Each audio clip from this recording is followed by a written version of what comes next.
What's going on, guys? Welcome to GregglesTV Daily, your source for daily tech news. Make sure you're subscribed so you know what's going on in the world of tech. Sorry I missed yesterday. Again, I picked up my wife and we had to go to, I had to pick her up in Los Angeles. I live in San Diego, but a lot of the international flights go out of Los Angeles, especially she went to Thailand. So San Diego doesn't have that flight. So regardless, I am back better than ever. Let's jump right into the news stories. The first one is about the OnePlus 3 and their OxygenOS update 3.2.8. Check out the new update that came out for it. The coolest thing that came out about this update, and it's about time, it now has 1080p 60 frames per second video recordings. This is cool because this phone previously didn't have it, and I love shooting in 1080p 60 frames per second, and it finally has it, so it is a great addition. They've also added emergency calling for India, optimization of Snapchat, which, as we all know, Snapchat kind of runs crappy on Android.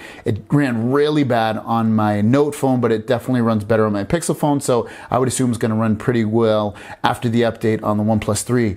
It's increased system stability and general bug fixes. OnePlus is a great company. They are always putting out timely updates for their phones, making sure they fix things that are annoying to their customers or things that their customers want, so this update is definitely a good one. And the last few stories are about Samsung, and what would be a GregglesTV Daily news day without some Samsung news. So this is some big stuff coming out there. First one is about their PC business. Now, Samsung PCs, which I have, they have made a great laptop. It's really one of the best laptops I have ever used, especially on PC. Well, Samsung is looking to sell their PC business to Lenovo for up to $850 million. Samsung, as you know, has been going through some restructuring, and I don't know if it's because of the Note 7 issues they were having, and they lost a ton of money on that, and they're trying to recuperate some of that money by selling off divisions that either don't make the money, lose the money, or they just don't really care about in order to cut their losses. So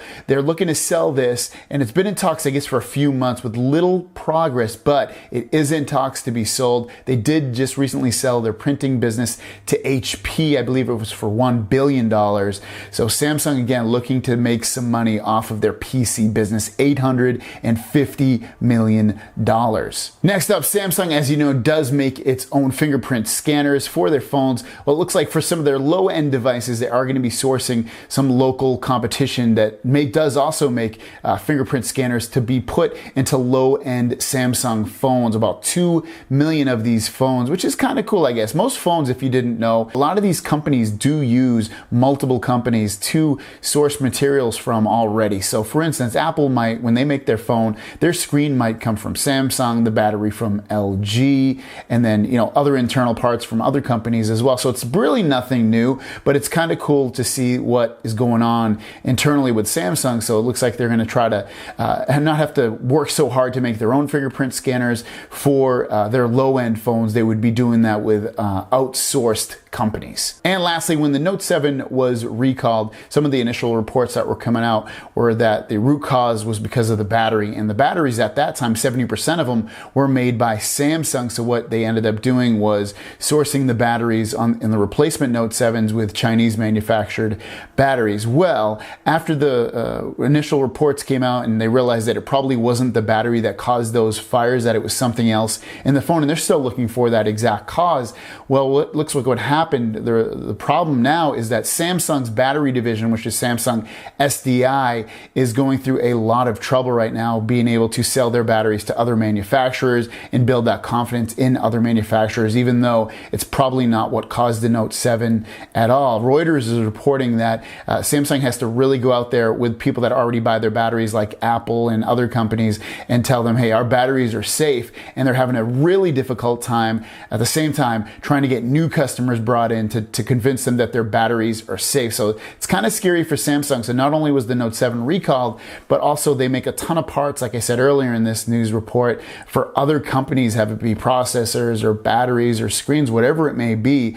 They really have to dig deep and hard to show that their quality is there and that there's no issues with their products. So this potentially could be way bigger than we are even thinking, you know. Obviously, initially we're thinking it's only going to be the phone, the Note 7 itself, and then maybe some of their other phones, but it's also, they make parts for other companies, so it could cause issues with them as a parts manufacturer for other companies. So guys, thanks for watching. Don't forget to subscribe if you haven't already. Question of the day is, it's Thanksgiving, so what are you thankful for? I'm thankful for you guys. You've really made my dream come true for the most part. I want this to be my my daily life, my daily work, and it is my daily life, but I want it to be my #1 job, and it's not there yet, but you guys have made this so much fun for me. Having an audience to help out and talk to and, you know, just work with is really fun. I've met some really, really cool people. Almost everyone I've met has been awesome. So thank you so much, guys. I'm very thankful for all of you. My product of the day is the Rexing V1 dash cam. This thing is really, really cool. I just reviewed it,